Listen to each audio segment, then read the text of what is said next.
वक्त है कि हम खुदावंद के पाकलाम की तरफ रजू करें। हमारे लिए आज का जो मतन है वो मुकाशफा की किताब से लिया गया है। The book of revelation chapter 19 versus 1 to 8। मुकाशफा की किताब 19वां बाब और उसकी पहली 8 आयात। हमारे लिए आज इन आयात को तिलावत करेंगे मिस्टर दिलदार गिल साहब, जो लाहौर डायसीस के साथ बतौर मुनाद कई बरसों से काम भी कर रहे हैं और इस वक्त गुजरनवाला थियोलॉजिकल सेमिनरी में साल दोम के तालिब इल्म हैं। मिस्टर दिलदार गिल साहब हमारे लिए आज इन आयात को तिलावत करेंगे। कलाम खुदा में से पढ़ा जाएगा। इन बातों के बाद मैंने आसमान पर गोया बड़ी जमात को बुलंद आवाज़ से ये कहते सुना कि हालेलुया, नजात और जलाल और कुदरत हमारे खुदा ही की है, क्योंकि उसके फ़ैसले रास्त और दुरुस्त हैं, इसलिए कि उसने उस बड़ी कसबी का इंसाफ किया जिसने अपनी हरामकारी से दुनिया को ख़राब किया था और उससे अपने बंदों के खून का बदला लिया।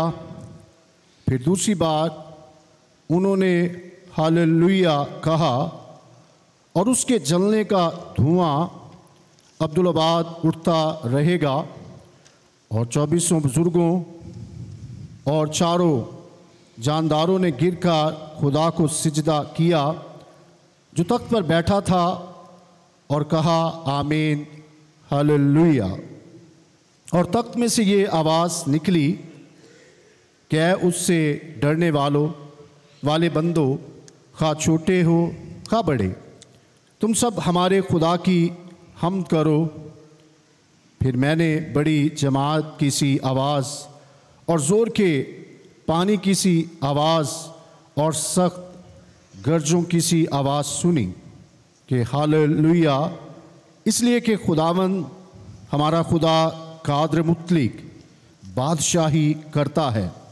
आओ हम खुशी करें और नहायत शादमान हों और उसकी तमजीद करें, इसलिए कि बरे की शादी आ पहुंची और उसकी बीवी ने अपने आप को तैयार कर लिया और उसको चमकदार और साफ महीन कतानी कपड़ा पहनने का इख्तियार दिया गया, क्योंकि महीन कतानी कपड़े से मुकद्दस लोगों की रास्तबाजी के काम मुराद हैं।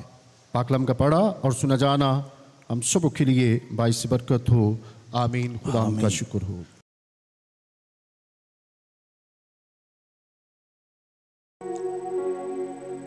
हमारी दीनी लुगत में या वोकैबुलरी में, ज़ख़ीरा अल्फाज में दो लफ्ज़ पूरी दुनिया में बड़े आम इस्तेमाल किए जाते हैं और ये सिर्फ आज के मॉडर्न दौर की बात नहीं है। शुरू से ही मुख्तलिफ अंदाज और फॉर्म में ये अल्फाज इस्तेमाल किए जा रहे हैं। बड़े मशहूर अल्फाज हैं और बहुत दफ़ा हम इन अल्फाज के इस्तेमाल में शर्म या हिचकिचाहट का इजहार करते हैं, लेकिन इसके बावजूद ये दोनों अल्फाज हमारे मुंह पर रहते हैं, हमारी जुबानों पर रहते हैं और हम इन दो अल्फाज का इस्तेमाल किए बगैर रह नहीं सकते। और ये दो अल्फाज हैं हालेलुया और दूसरा लफ्ज़ है आमीन। ये दोनों लफ्ज बड़े अहम हैं। आमीन का मतलब है कि जैसा कहा गया वैसा ही हो। It's a sign of, it's a word of agreement. जब हम किसी बात के साथ मुत्फिक होते हैं तो हम आमीन कहते हैं। इसीलिए आप जानते हैं कि कई मरतबा आपको यहां से वाइज पुलपट पर से आपको ये कहते हैं कि आमीन कहिए। उसका मतलब ये होता है कि अगर आप वाइज की किसी बात से मुत्फिक हैं और वो आपके दिल को भली लगती है और आप समझते हैं कि ये बिल्कुल सच्चाई पर मबनी बात है, तो आप अगर आमीन कह दें तो इसमें कोई मजायका नहीं है। क्योंकि आपका जहां भी आप बैठे हैं, आपका लफ्ज आमीन बोलना इस बात की दलील है कि जो बात वाइज ने कही आप उसके साथ 100% मुत्फिक हैं। इस लफ्ज आमीन के बाइबल मुकद्दस में 2 तरह के इस्तेमाल किए जाते हैं। आमीन अपनी जात में एक पूरा मैसेज है और मुझे याद नहीं है कि मैंने आज तक यहां पर लफ्ज आमीन पर पूरा पैगाम दिया हो, लेकिन अपनी जिंदगी में एक चंद मरतबा मैं इस लफ्ज पर बोल चुका हूं। आमीन यह अपनी जात में बड़ा मीनिंगफुल वर्ड है। आमीन इसके 2 तरह के इस्तेमाल होते हैं कलाम में और खुदावंद यीशु मसीह ने इसको बहुत ज्यादा इस्तेमाल किया। It's a language of God. आमीन खुदा की जुबान है ये। सो जब आप यह लफ्ज बोलते हैं तो गोया आप खुदा की जुबान बोल रहे होते हैं। आमीन अगर ये फिक्रे के आखिर में आए,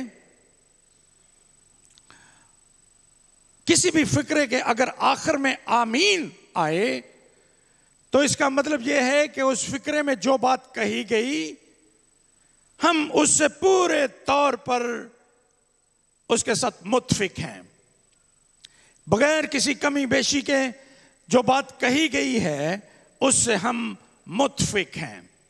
इसीलिए जब दुआ की जाती है तो हम उसके आखिर में आमीन बोलते हैं कि जो दुआ की गई उसके साथ हम मुत्फिक हैं। इसलिए जब कोई शख्स दुआ करे तो गौर से सुना कीजिए, अपने पूरी तवज्जो उस दुआ की तरफ कीजिए। हो सकता है उस दुआ में कोई बात ऐसी हो जिससे आप मुत्फिक ना हो,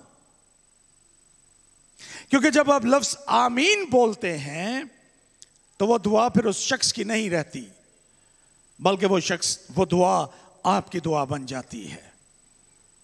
क्योंकि उस दुआ के आखिर में जब आपने आमीन कहा तो इसका मतलब है कि आप उस दुआ के साथ पूरे तौर पर एग्री करते हैं, आप उसके साथ मुत्फिक हैं। दूसरी तरफ अगर यही लफ्ज आमीन किसी फिक्रे के शुरू में आ जाए तो यूनानी जुबान का असूल यह है कि अगर यह फिक्रे के आखिर में आए तो इसका मतलब है कि जो बात कही गई हम उसके साथ मुत्फिक हैं। और अगर लफ्ज आमीन किसी फिक्रे के शुरू में आ जाए तो इसका मफहूम थोड़ा सा तब्दील हो जाता है। वहां पर इस आमीन का अगर ये शुरू में इस्तेमाल किया जाए किसी फिक्रे के, तो वहां पर इसका मतलब होता है सच्चाई या सच। जो बात कही जा रही है या जो बात कही जाएगी वो 100% सच्चाई पर मबनी बात होगी।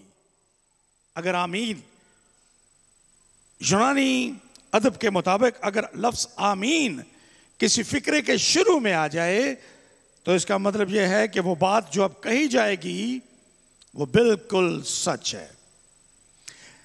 खुदावंद यीशु मसीह ने इसका बहुत ज्यादा इस्तेमाल किया। आपको अपनी बाइबल के न्यू टेस्टामेंट में, नए अहदनामे में, जहां कहीं खुदावंद यीशु मसीह के ये लफ्ज मिलते हैं, मैं तुमसे सच सच कहता हूं, वहां पर यूनानी बाइबल में खुदावंद यीशु मसीह ने यह नहीं कहा कि I am going to speak truth, बल्कि खुदावंद यीशु मसीह ने कहा आमीन आमीन, मैं तुमसे सच सच कहता हूं। और यह जुमला आपको बाइबल मुकद्दस में बहुत मर्तबा खुदावंद मुंह से, यीशु के मुंह से निकलता हुआ नजर आएगा। खुदावंद यीशु मसीह ने बहुत से मौकों पर यह लफ्ज कहे, मैं तुमसे सच सच कहता हूं। और जब खुदावंद यीशु मसीह उर्दू बाइबल में जब हम ये बयान पढ़ते हैं, मैं तुमसे सच सच कहता हूं, तो असल लैंग्वेज में, असल जुबान में वहां पर लफ्ज आमीन आमीन इस्तेमाल हुआ है। आप अंदाजा कीजिए, मैंने इसीलिए कहा था कि it's a language of God, it's a language of God. आमीन ये खुदा की जुबान है।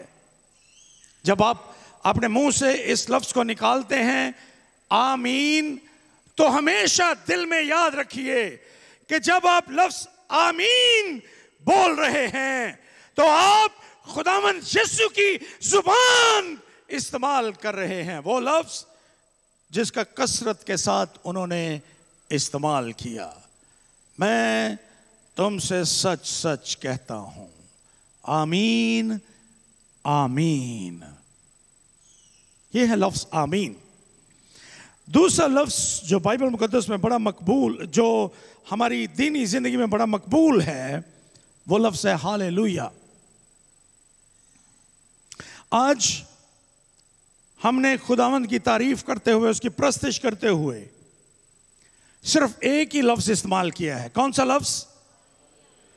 जरा बुलंद आवाज से कहिए, हालेलुया।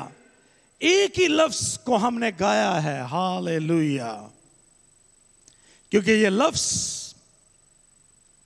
ये खुदा के कलाम के लिए शहीद होने वालों की जुबान है, ये फरिश्तों की जुबान है, ये पूरी कायनात के ईमानदारों की जुबान है, ये केरुबीम की जुबान है। हालेलुया। जब आप इस लफ्ज हालेलुया का इस्तेमाल करते हैं तो अब याद रखें कि गोया आप केरुबीम की जुबान इस्तेमाल कर रहे हैं, आप फरिश्तों की जुबान इस्तेमाल कर रहे हैं, आप यीशु के नाम की खातिर शहीद होने वाले शुहदा की जुबान इस्तेमाल कर रहे हैं। आप पूरी कायनात के उन ईमानदारों की जो सफेद जामे पहने हुए खुदावंद के तख्त के सामने हाजिर होंगे, आप उनकी जुबान इस्तेमाल कर रहे हैं। मामूली लफ्ज नहीं है, इसकी वैल्यू कीजिए, बड़ा अहम लफ्ज है। जब आप अपने मुंह से हालेलुया लफ्ज निकालते हैं तो फरिश्तों की, केरुबीम की, शुहदा की और ईमानदारों की जुबान और आसमानी मखलूकात की जुबान आप इस्तेमाल कर रहे होते हैं। हालेलुया। इसलिए यह लफ्ज मेरी दानिश में इस लफ्ज का कसरत से इस्तेमाल होना चाहिए हमारी रूहानी जिंदगी में। लफ्ज आमीन का भी और लफ्ज हालेलुया का भी बड़े अहम अल्फाज हैं ये दोनों। हालेलुया और आमीन, इन दोनों लफ्जों की एक और खसूसियत भी है, इनका तर्जुमा नहीं किया गया बाइबल मुकद्दस में। जब किसी भी जुबान में तर्जुमा किया गया तो इन दोनों लफ्जों का तर्जुमा नहीं किया गया, बल्कि हम उसको टेक्निकल जुबान में कहते हैं ट्रांसलिटरेशन। ट्रांसलेट नहीं, तर्जुमा नहीं, ट्रांसलिटरेशन। जब उस लफ्ज को उसी साउंड में, उसी आवाज को किसी दूसरी जुबान में मुंतकिल कर दिया जाए। यानी हालेलुया आपको यूनानी जुबान में हालेलुया, और फिर जब इसका उर्दू बाइबल में तर्जुमा किया गया तो इसके उसी साउंड को हमारी उर्दू जुबान में तहरीर कर दिया गया, जिसको ट्रांसलिट्रेशन कहते हैं, यानी हालेलुया और आमीन। पूरी दुनिया में आप कहीं भी चले जाएं, कोई भी जुबान बोलने वाला, आप किसी मुल्क में चले जाएं, जिसकी जुबान कोई भी हो, चीनी बोलते हो, जापानीज बोलते हो, कोरियन बोलते हो, या डच बोलते हो, जर्मन जुबान बोलते हो, या वो अंग्रेजी या फ्रांसीसी बोलते हो, आपको ये दो लफ्ज एज इट इज मिलेंगे, हालेलुया और आमीन। ये दोनों लफ्ज, इनका इस्तेहकाक ये है, इनका एजाज ये है कि आपको ऐसे ही दोनों मिलेंगे। बुनियादी तौर पर हालेलुया जो है ये अहदे अतीक में से दो लफ्जों को जोड़कर बनाया गया है, इब्रानी जुबान में से। और पुराने अहदनामे में आपको कुछ ज़बूर भी मिलते हैं जिनको हम हलल सॉम्स कहते हैं, तारीफ के मज़ामीर। ज़बूर नंबर 106 और फिर 135, 146 से 50 तक, 113वें ज़बूर से लेकर 118वें ज़बूर तक, ये सारे ज़बूर हलल साम्स या तारीफ के मज़ामीर कहलाते हैं। ये लफ्ज़ हालेलुया दो लफ्ज़ों को जोड़ के, इस कंपाउंड वर्ड, ये मुरक्कब लफ्ज़ है और दो लफ्ज़ों को जोड़कर ये बनाया गया है। हलल, जिसका मतलब है तारीफ करना या तारीफ हो, हलल तारीफ, हम्द प्रस्तिश, तारीफ करना, टू प्रेज। और याह, ये यावे की छोटी फॉर्म है जिसके मुराद खुदा है। सो हालेलुया, जब आप लफ्ज़ हालेलुया बोलते हैं तो हालेलुया का मतलब है खुदावंद की तारीफ हो। तो क्या ये बुरा लफ्ज़ है खुदावंद की तारीफ करना? हालेलुया खुदावंद की तारीफ हो। बदकिस्मती से हमने इस लफ्ज़ को मखसूस मजहबी जमातों के साथ मुंसलिक कर रखा है। मैं जानता हूं कि वो इस लफ्ज़ का बाज़-औक़ात बेजा इस्तेमाल भी करते हैं, जहां पर इस लफ्ज़ की ज़रूरत नहीं वहां पर भी बोल देते हैं। लेकिन बुनियादी तौर पर ये ट्रेजेडी है हमारी कि अगर कोई लफ्ज़ हालेलुया बोले तो हम उस पर लेबल लगा देते हैं कि इसका ताल्लुक हमारे साथ नहीं है। He is not Presbyterian, he is not Anglican, he is not Methodist, बल्कि ये कोई और है। लेकिन लफ्ज़ हालेलुया खुदावंद की तारीफ हो, ये लफ्ज़ किसी खास फिरके, गिरोह, जमात का नहीं है। मैंने कहा था ये फरिश्तों का लफ्ज़ है, ये केरुबीम्स का लफ्ज़ है, ये शुहदा का लफ्ज़ है, ये आसमानी मखलूक़ात का लफ्ज़ है, और ये वो लफ्ज़ है जो खुदावंद के तख्त के करीब, उसके पास बोला जाने वाला लफ्ज़ है, हालेलुया। इसलिए इस लफ्ज़ को किसी खास गिरोह के साथ मुंसलिक करने के मुर्तकिब ना हो, बल्कि आप खुद भी हालेलुया और आमीन, इन दो लफ्ज़ों का कसरत से इस्तेमाल कर सकते हैं जितना चाहें। और जितनी ज्यादा आप खुदावंद की तारीफ करेंगे उतना ही बेहतर है। जब आप वॉइस की किसी बात को पसंद करते हैं और आप उसके साथ मुत्फिक होते हैं तो आप कहते हैं आमीन, मैं मुत्फिक हूं। जो बात पुलपिट पर से कही जा रही है मैं 100% इसके साथ मुत्फिक हूं। और जब आपको कोई बात आपके दिल को लगे तो आप हालेलुया भी कह सकते हैं कि इस बात के लिए खुदावंद की तारीफ हो। दोनों लफ्ज बड़े अहम हैं, लेकिन आज मैं सिर्फ हालेलुया लफ्ज को आपके साथ रखना चाहता हूं। लफ्ज हालेलुया, मैंने इसकी तशरीह कर दी, मैंने आपको इसके बारे में बता दिया इस लफ्ज के बारे में। अब हम आते हैं मुकाशवा की किताब उसके 19वें बाब की तरफ। बाइबल मुकद्दस में लफ्ज हालेलुया सिर्फ एक ही जगह पर दर्ज किया गया है।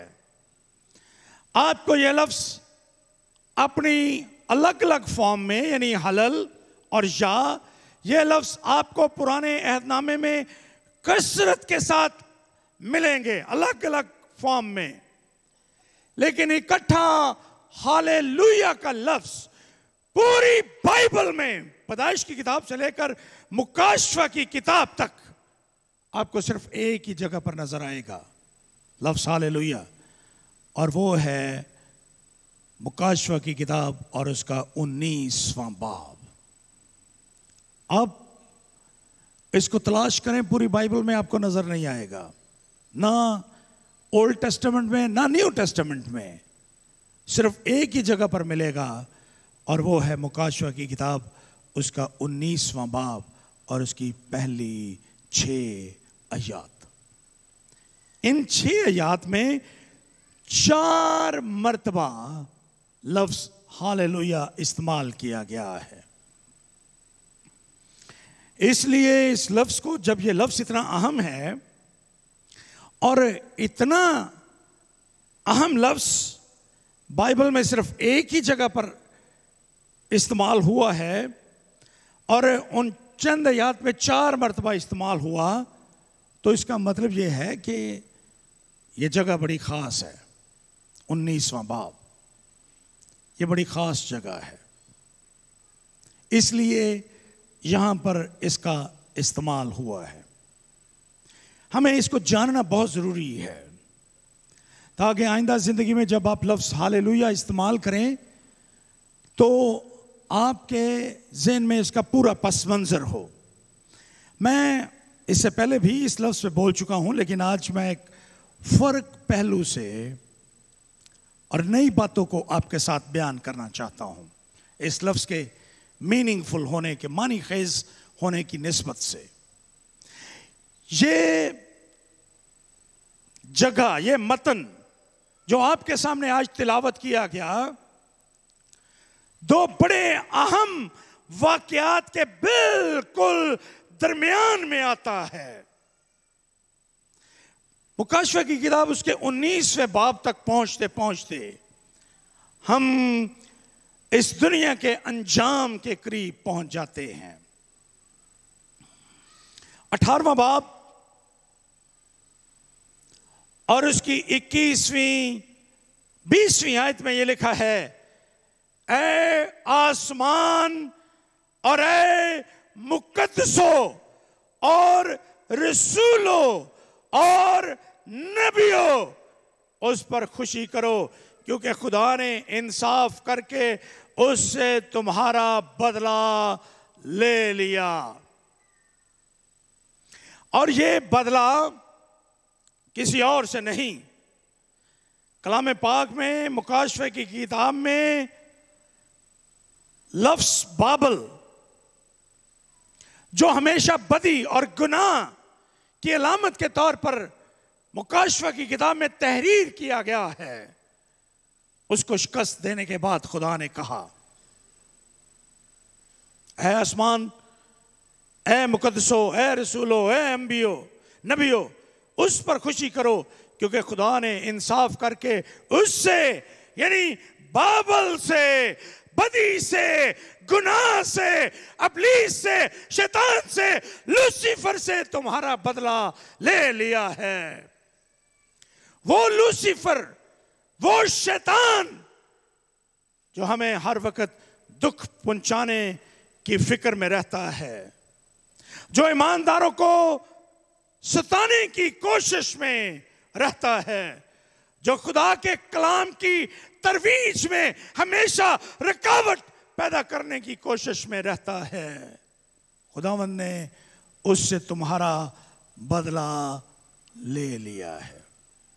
अगरचे यहां तक पहुंचते पहुंचते बहुत से लोग अपनी जान से चले गए, बहुत से लोग खुदावंद यीशु मसीह की खातिर इस इब्लीस और इसकी साजिशों के वसीले से शहीद हो गए। लेकिन आप जानते हैं कि खुदावंद यीशु मसीह ने यह कहा था, उसने कहा मैं जानता हूं कि तू दुख उठाते उठाते थका नहीं, लेकिन जान देने तक वफादार रह तो मैं तुझे जिंदगी का ताज दूंगा। मैं तुझे जिंदगी का ताज दूंगा। जान देने तक वफादार रह तो मैं तुझे जिंदगी का ताज दूंगा।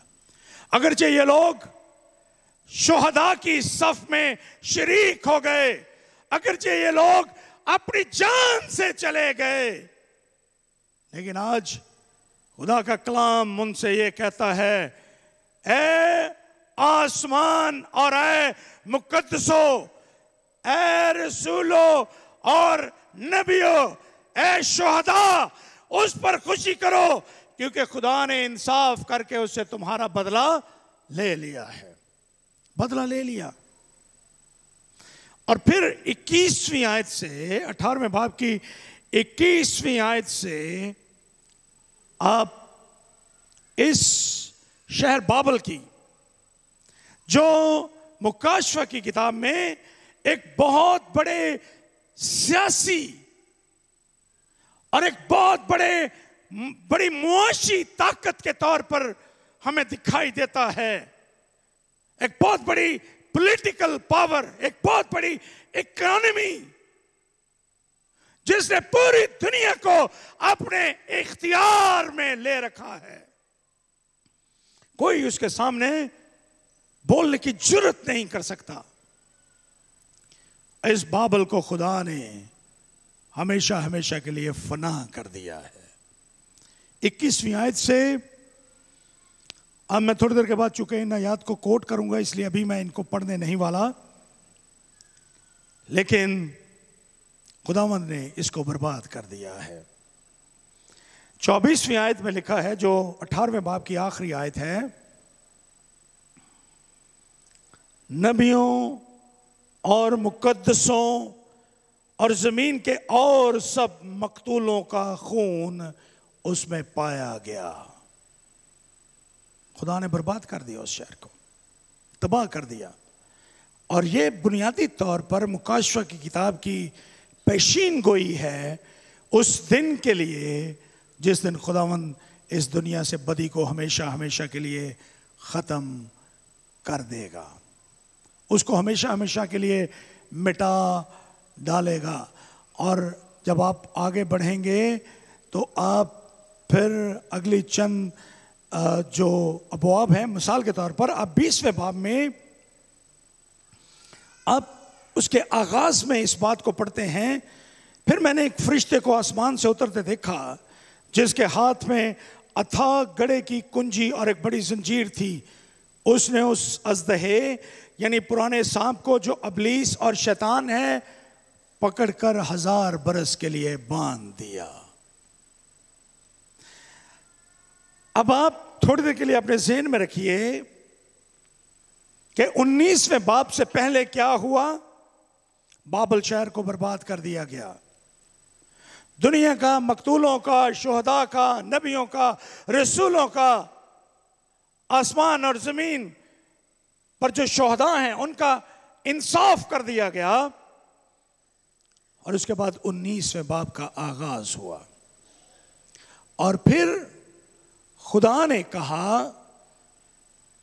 19वें बाब की पहली आयत में लिखा है कि इन बातों के बाद मैंने आसमान पर गोया बड़ी आवाज की, बड़ी बड़ी जमात को बुलंद आवाज से ये कहते सुना, हालेलुया। और जब आप इसकी छठी आयत से आगे बढ़ते हैं तो बर्रे की शादी का बयान किया गया है। बर्रे की शादी जो खुशी का मकाम है, एक बहुत बड़ी ज़ियाफत का जिक्र किया गया। और 7वीं आयत में लिखा है, आओ हम खुशी करें और नहायत शादमान हों और उसकी तमजीद करें, इसलिए कि बर्रे की शादी आ पहुंची और उसकी बीवी ने अपने आप को तैयार कर लिया। मुकाशवा की किताब उसका 19वां बाब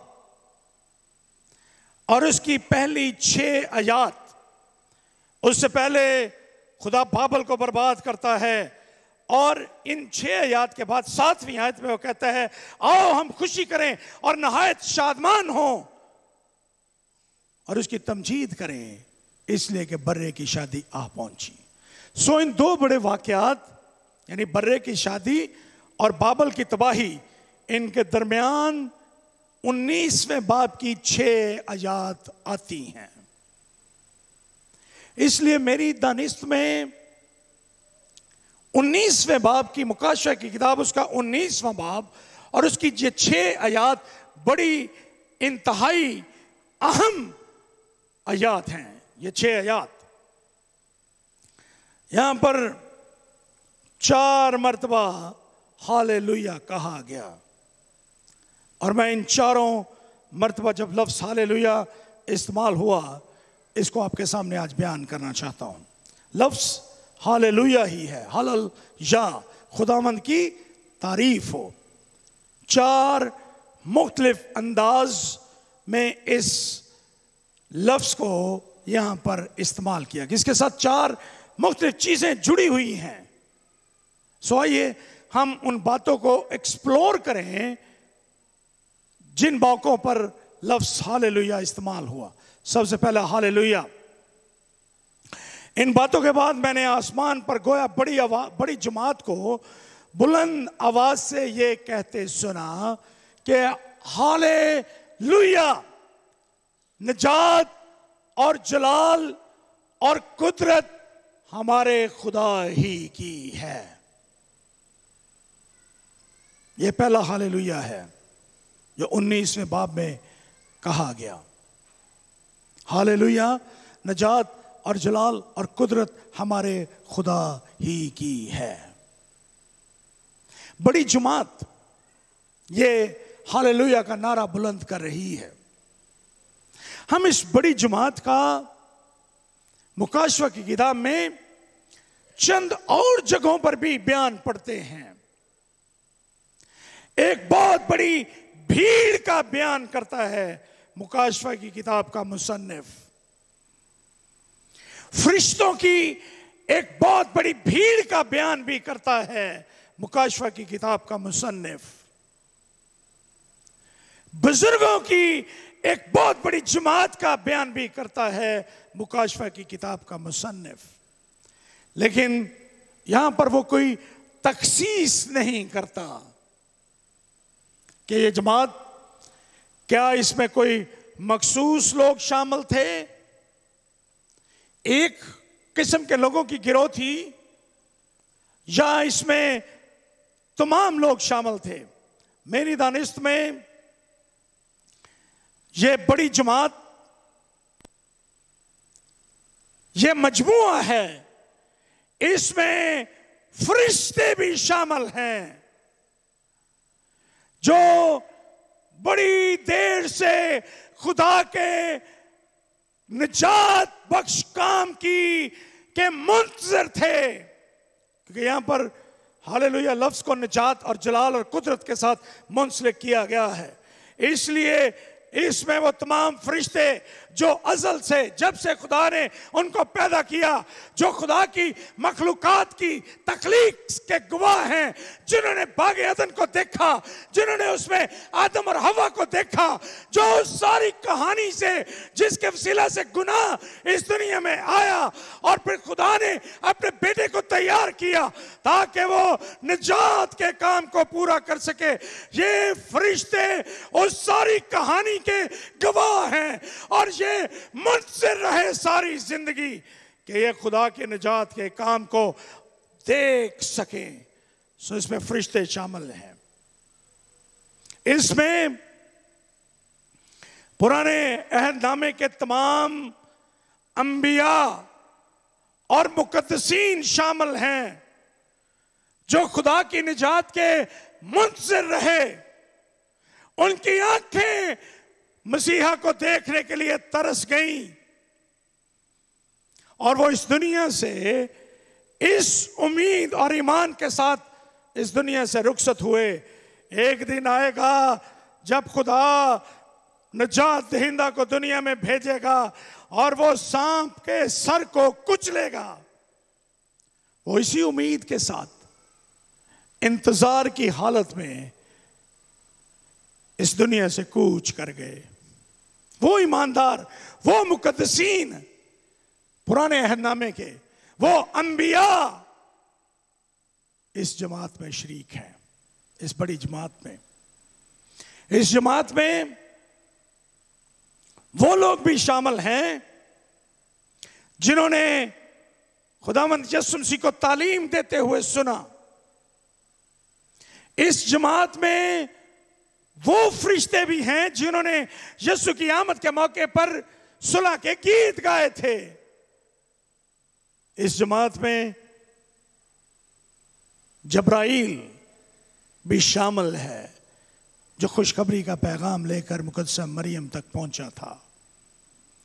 और फिर इस जमात में पुराने अहदनामे के मुकद्दसीन और नए अहदनामे के वो लोग जिन्होंने खुदावंद यीशु मसीह को तालीम देते हुए सुना, जिन्होंने खुदावंद यीशु मसीह को मोजज़ात करते हुए देखा, जिन्होंने खुदावंद यीशु मसीह की कुर्बत से फैज़ हासिल किया, जो खुदावंद यीशु मसीह की जिस्मानी रफ़ाकत में उसके साथ मौजूद रहे, जिनके बारे में यूहन्ना ये कहता है हमने उसको देखा, बल्कि गौर से देखा, उसको गौर से देखा।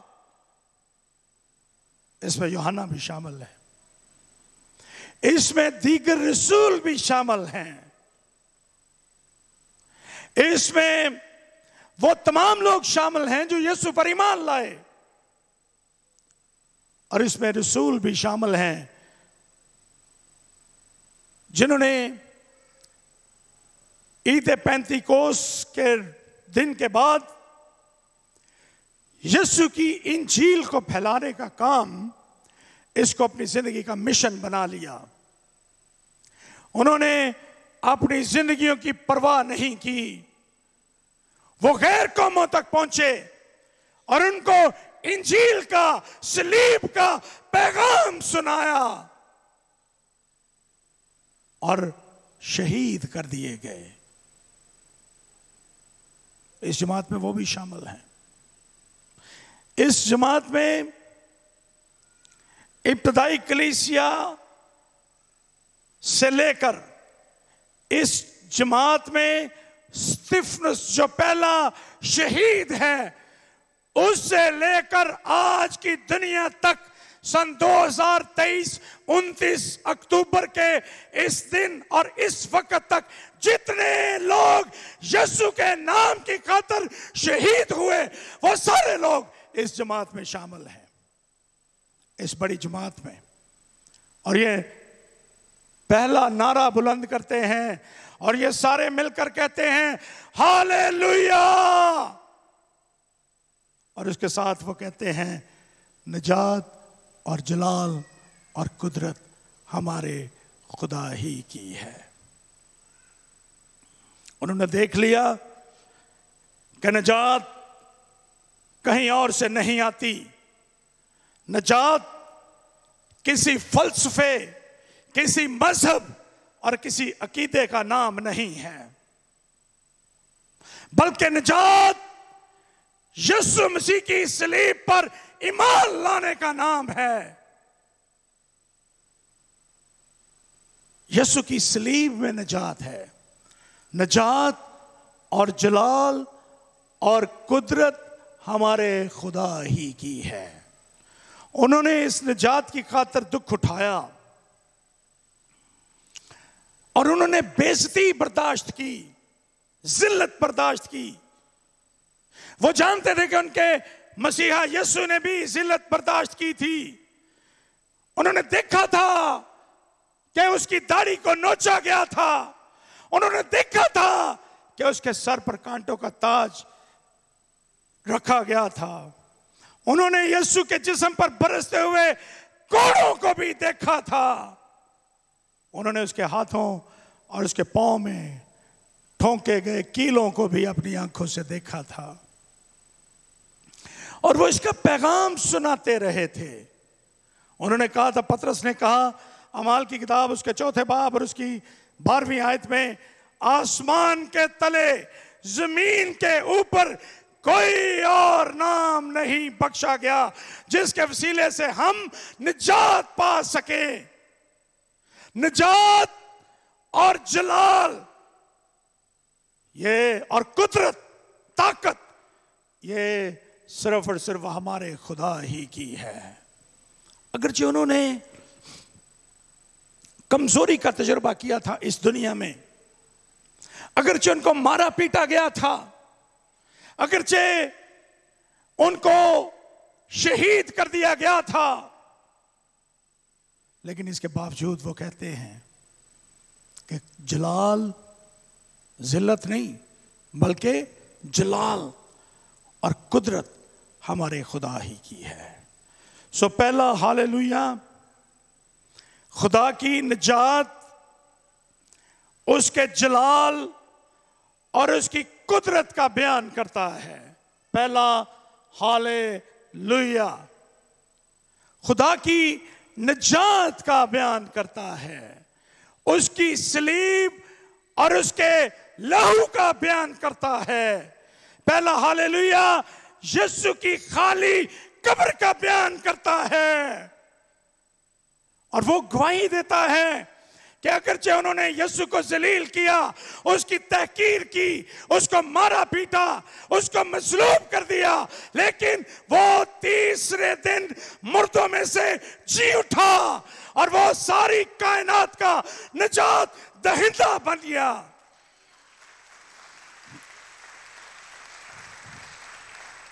आमीन कहने की भी जरूरत है क्योंकि ये सच है और हम इसके साथ मुत्फिक हैं। ऐसा ही हुआ। सो पहला जो हालेलुया है वो खुदा की निजात का और उसके जलाल का और उसकी कुदरत का बयान करता है। मैं पहले हालेलुया के साथ मुंसलिक एक और बात को दूसरे लफ्ज हालेलुया के साथ, क्योंकि उसमें भी उसी बात का बयान किया गया है, उसके साथ मुंसलिक करके बयान करूंगा। लेकिन आप सुन लें, वो कहते हैं पहले हालेलुया के बाद उन्होंने ये भी कहा क्योंकि उसके फैसले रास्त और दुरुस्त हैं, इसलिए कि उसने उस बड़ी कसबी का इंसाफ किया जिसने अपनी हरामकारी से दुनिया को खराब किया था और उससे अपने बंदों के खून का बदला लिया। फिर दूसरी बार उन्होंने हालेलुया कहा और उसके जलने का धुआं अब्दुलाबाद उठता रहेगा। यूं लगता है कि पहले हालेलुया के बाद जो उन्होंने आखिरी बात कही, दूसरे हालेलुया के बाद जो बात कही गई वो उसी का हिस्सा है। इंसाफ कर दिया और उसके जलने का धुआं अब्दुलाबाद उठता रहेगा और 24 बुजुर्गों और 4 जानदारों ने गिरकर खुदावंद को सजदा किया। दूसरा हालेलुया और पहला हालेलुया और उसके बाद कहे गए अल्फाज न सिर्फ निजात और जलाल और कुदरत का बयान करते हैं, बल्कि ये दूसरा हालेलुया इंसाफ की बात भी करता है। जब इन बुजुर्गों ने और इस बड़ी जमात ने खुदा के इंसाफ को देख लिया, जब इन्होंने बाबल को गिरते हुए देख लिया, यहां पर लिखा है 18वें बाब की 21वीं आयत में, फिर एक जोरदार फरिश्ते ने बड़ी चक्की के पाट की मानंद एक पत्थर उठाया और यह कहकर समुद्र में फेंक दिया कि बाबल का बड़ा शहर भी इसी जोर से गिराया जाएगा और फिर कभी उसका पता ना मिलेगा, उसका पता ना मिलेगा। उस बड़ी कस्बी का इंसाफ किया जिसने अपनी हरामकारी से दुनिया को खराब किया था और उससे अपने बंदों के खून का बदला ले लिया। याद रखें कि यह किसी एक खास शहर की बात नहीं है। खुदावंद यीशु मसीह यहां पर जब यूहन्ना आरिफ की मार्फत इन बातों को तहरीर करवा रहे हैं तो वो एक निजाम के बारे में बात कर रहे हैं। यह किसी मुल्क के बारे में बात नहीं है। बाबल का लफ्ज मकाशवा की किताब में एक सिस्टम के लिए, निजाम के लिए इस्तेमाल हुआ है। The corrupt system, the political system, the economical system, उसके बारे में बात करता है। एक ऐसी बड़ी मुआशी ताकत जो सारी दुनिया को अपने गुलाम बना लेती है। एक बहुत बड़ी सियासी कुव्वत जो सारी दुनिया को अपने आगे घुटने टेकने पर मजबूर कर देती है, लेकिन आखिरकार खुदा उसका इंसाफ करता है। खुदा का इंसाफ सच्चा और रास्त है। खुदावंद ने यहां पर लिखा है उसके फैसले रास्त और दुरुस्त हैं। खुदावंद के फैसले रास्त हैं और दुरुस्त हैं। इस दफा हमारी सियालकोट कन्वेंशन का मौजू यही था, अदलो इंसाफ।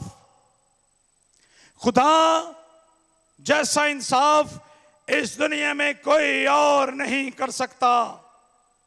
हमारे पास कानून के इल्म की जितनी मर्जी बड़ी डिग्रियां आ जाएं, हम इस दुनिया के इंसाफ के, अदालत के सबसे बड़े सिस्टम और उसके आलीशान तख्त पर फरोजा हो जाएं, लेकिन इसके बावजूद इंसान दुरुस्त फैसले नहीं कर सकता। We have no ability to judge in the righteousness. हम सच्चाई से फैसला नहीं कर सकते, चाहे जो मर्जी हो। अब दुनिया के, मैंने एक मरतबा एक किताब पढ़ी थी जिसमें अमेरिका की सुप्रीम कोर्ट का जो चीफ जस्टिस था, उसने अपनी रिटायरमेंट के बाद वो किताब लिखी। कहता है कि आजकल मैं रिटायर हूं और आतिशदान के सामने बैठकर मैं उन फाइलों को देखता हूं, उन मुकदमों को देखता हूं जिनके फैसले मैंने किए। मैंने हमेशा दुरुस्त फैसले अपनी दानिस्त में किए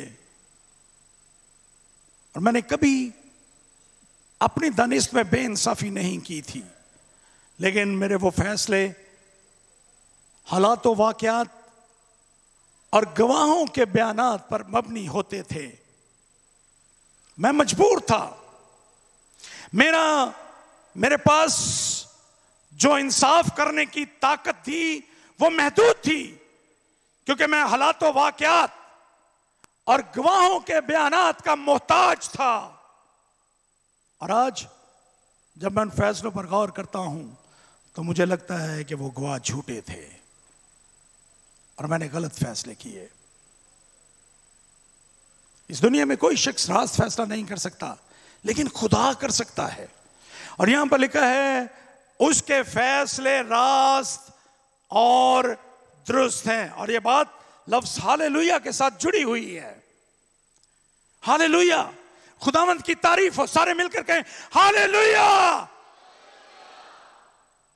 खुदावंद की तारीफ हो, क्योंकि उसके फैसले रास्त और दुरुस्त हैं। कैसे? पहली बात, उसके फैसले इसलिए दुरुस्त होते हैं, खुदा के फैसले। दुनिया के जज जितनी मर्जी बड़ी कुर्सी पर बैठ जाएं, वो हालात वाक़यात और गवाहों को देखेंगे, लेकिन उनमें यह काबिलियत नहीं है कि वो आपके दिमाग को पढ़ सकें, आपके दिल की बातों को जान सकें। वो सिर्फ वही बातें सुनेंगे जो आप मुंह से बोलते हैं।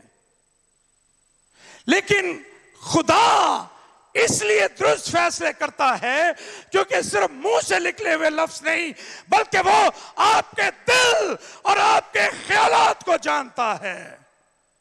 उसे कोई चीज पोशीदा नहीं है। चूंकि उसके सामने कोई चीज पोशीदा ही नहीं है, इसलिए वो दुरुस्त फैसले करता है। उसको बताने की जरूरत नहीं कि जनाब मैं बेगुनाह हूं, या कोई शख्स पुलिस की मार खाकर कहे कि मैं गुनहगार हूं। उसको आपके लफ्जों की जरूरत नहीं है फैसला करते हुए। He does not need your confession or your word from your mouth. No, he doesn't need. क्योंकि वो तो आपके ख्यालात को पढ़ सकता है। वो जानता है आप मुंह से क्या बोल रहे हैं, लेकिन आपके दिल में क्या है। He knows it. इसलिए उसके फैसले दुरुस्त होते हैं।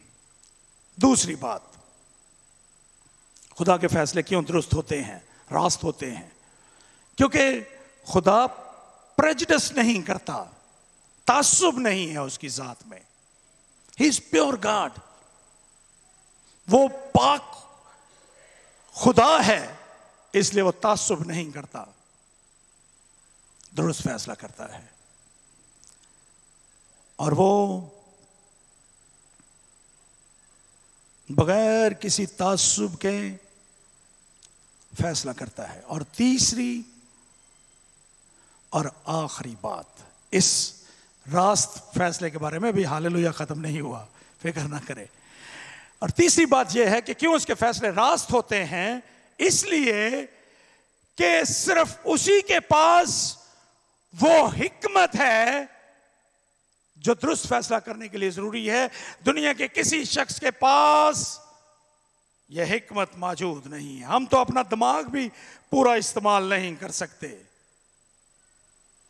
यह हिकमत सिर्फ और सिर्फ खुदा के पास है। और फिर उसके पास अपने किए गए फैसलों को इंप्लीमेंट करने की ताकत भी है, इसलिए वो दुरुस्त फैसले करता है। आपको पता है ना, यीशु ने कहा था जब तख्ते अदालत के सामने लोग हाजिर होंगे तो बाएं तरफ वालों से कहेगा, ए मलाउनो मेरी नजरों से दूर हो जाओ और उस जगह पर चले जाओ जहां रोना और दांतों का पीसना है। और किसी में यह जुर्रत नहीं है कि वो उसके फैसले को चैलेंज कर सके। वो ना सिर्फ फैसले करता है बल्कि इंप्लीमेंट भी करता है। उसने रास्ते से इंसाफ किया है उस बड़ी कसबी का, और उसके जलने का धुआं हमेशा तक अब्दुल्लाबाद उठता रहेगा। जरा मेरे साथ 18वें बाब की चंद एक आयतें देखिए। 21वीं आयत के बाद, बरबत नवाजों और मुतरबों और बांसुरी बजाने वालों और नरसिंगा फूंकने वालों की आवाज फिर कभी तुझ में सुनाई ना देगी। यानी तुझ में कभी फिर खुशी ना होगी, और किसी पेशे का कारीगर तुझ में फिर कभी पाया ना जाएगा, और चक्की की आवाज तुझ में फिर कभी सुनाई ना देगी। चक्की की आवाज से मुराद अनाज का पीसना, और पेशे का कारीगर इससे मुराद सनतकारी, जिस पर तुझे फख्र था कि मेरे पास हर तरह के पेशे या सनत या इंडस्ट्री मौजूद है। मैं साइंस और इंडस्ट्री में सफे अव्वल पर हूं।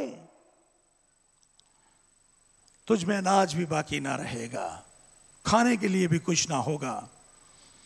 चिराग की रोशनी तुझ में फिर कभी ना चमकेगी, और तुझ में दुल्हे और दुल्हन की आवाज फिर कभी ना सुनाई देगी, क्योंकि तेरे सौदागर जमीन के अमीर थे और तेरी जादूगरी से सब कौमें गुमराह हो गई। लेकिन खुदावंद ने इंसाफ कर दिया, उसने अपने बंदों के खून का बदला ले लिया। सो दूसरा, पहला हालेलुया खुदा की निजात, कुदरत और जलाल का बयान करता है, और दूसरा हालेलुया खुदा के इंसाफ का बयान करता है। खुदा ने इंसाफ कर दिया। और तीसरा हालेलुया जमीन की, पहले हमने बड़ी जमात को देखा और अब हम आसमानी मखलूकात का बयान पढ़ेंगे चौथी आयत में। और 24 बुजुर्गों और चारों जानदारों ने गिरकर, यह खुदा के तख्त के गिर्द हैं, इन्होंने यह खुदा को सिजदा किया जो तख्त पर बैठा था, उसे सिजदा किया, और साथ ही उन्होंने बुलंद आवाज से कहा आमीन, हालेलुया। हम मुत्फिक हैं। जो कुछ कहा गया खुदा की निजात के बारे में, जो कुछ कहा गया खुदा की कुदरत के बारे में, जो कुछ कहा गया खुदा के जलाल के बारे में, जो कुछ कहा गया खुदा के इंसाफ के बारे में, ये सब बातें हम इनके साथ मुत्फिक हैं। आमीन। और फिर उन्होंने इन बातों के लिए खुदा की तारीफ की। हालेलुया। हम इनके साथ मुत्फिक हैं। हालेलुया। और फिर हम ये बयान पढ़ते हैं कि तख्त में से, खुदा के तख्त में से आवाज निकली, ऐ उससे डरने वालों बंदो, खा छोटे हो खा बड़े, तुम सब हमारे खुदा की हम्द करो। और खुदा की हम्द करने के लिए लफ्ज कौन सा इस्तेमाल किया जा रहा है? बोलिए हालेलुया। तख्त में से आवाज आई, यानी खुदा की आवाज है ये, और वो दावत दे रहा है आपको, खा छोटे हो खा बड़े, तुम सब हमारे खुदा की हम्द करो। इस लफ्ज का इस्तेमाल करो, हालेलुया, कि खुदावंत की तारीफ हो। फिर छठी आयत में चौथी और आखिरी मर्तबा हालेलुया की आवाज आती है। यहां पर लिखा है, फिर मैंने बड़ी जमात की सी आवाज और जोर के पानी की सी आवाज और सख्त गिरजों की सी आवाज सुनी कि हालेलुया, इसलिए कि खुदावंद हमारा खुदा कादिर मुतलक बादशाही करता है। इस पे मैं एक पैगाम सिर्फ चंद इतवार पहले इस आयत पर पूरा एक पैगाम आपके सामने पेश कर चुका हूं, खुदावंद के तख्त के हवाले से, कि खुदावंद का तख्त खाली नहीं है। He is always on his throne. लेकिन यहां पर मैं सिर्फ ये बात करना चाहता हूं कि आपको 6 मर्तबा मुकाशवा की किताब में इन 24 बुजुर्गों का बयान मिलता है। और जब कभी आपको इन 24 बुजुर्गों का बयान मिलता है, ये इनके साथ एक चंद लफ्ज जरूर जुड़े हुए होते हैं। अब पढ़िएगा घर जाकर इन 24 बुजुर्गों के बारे में। 6 मरतबा जिक्र है। चौथे बाब की 10वीं आयत में, 5वें बाब की 8वीं आयत में, 5:14 में, 7:11 में, 11:16 में, 19:4 में।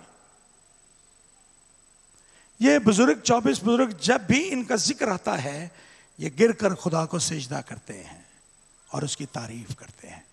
How beautiful it is. हर मर्तबा जब उनका जिक्र आया, उन्होंने सजदा किया खुदा को और खुदावंद की तारीफ की। ये तस्वीर है निजात याफ्ता होने की। How many times you bow down in front of your Lord?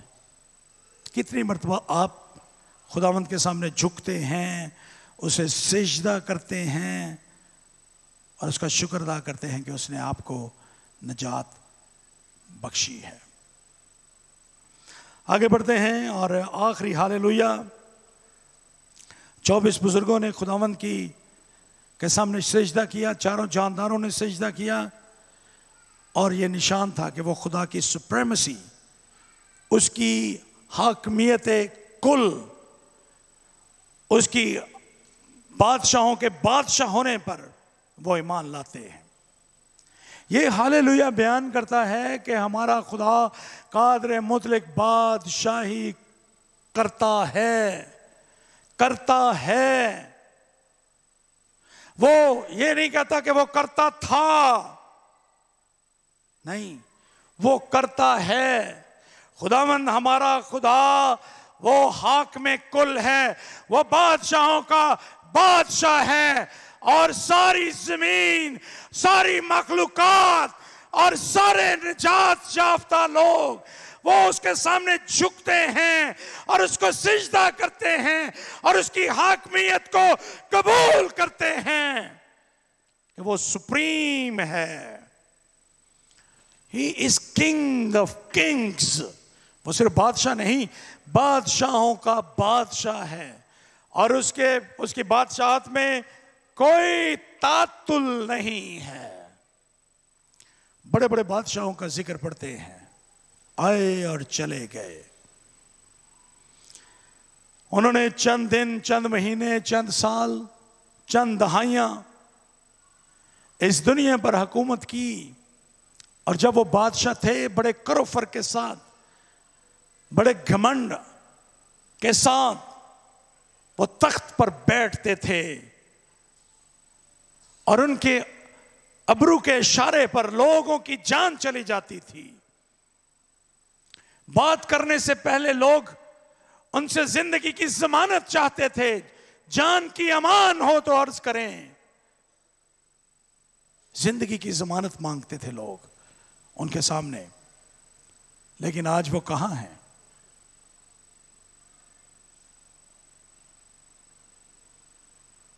जमीन के नीचे उनकी हड्डियां भी गल सड़ चुकी होंगी। They have gone। इस धरती ने बहुत से बादशाह देखे आज के दिन तक। इस धरती ने बड़े बड़े नामवर डिक्टेटर देखे। इस धरती के सीने पर बहुत से लोग शाहाना पोशाक और ताज पहनते हुए इस धरती ने देखे। लेकिन ना आज उनके ताज रहे, ना उनकी ज़र्ब-कफ पोशाकें रहीं और वो तह नशीन हो गए, जमीन के नीचे दफन हो गए, मदफून हैं, वो गल सड़ चुके हैं वो। लेकिन एक बादशाह ऐसा है जो अज़ल से बादशाहत करता है और अब तक उसकी बादशाहत रहेगी। इसलिए यहां पर लिखा हालेलुया, हमारा खुदावंद, हमारा खुदा कादर मुतलक बादशाही करता है। उसकी बादशाहत हमेशा कायम रहती है। वो हाकिम कुल है, वो बादशाहों का बादशाह है, वो मेरा और आपका आका है, वो मेरा और आपका निजात देने वाला कोई और नहीं बल्कि हमारा निजात देने वाला यीशु मसीह है, जिसने मुझे और आपको अपने लहू से खरीद लिया है। और हम उसके हैं, हम उसके अवाम हैं, हम उसकी रियाया हैं, हम उसके मारने वाले हैं और वो हमारा हाकिम कुल है। आमीन।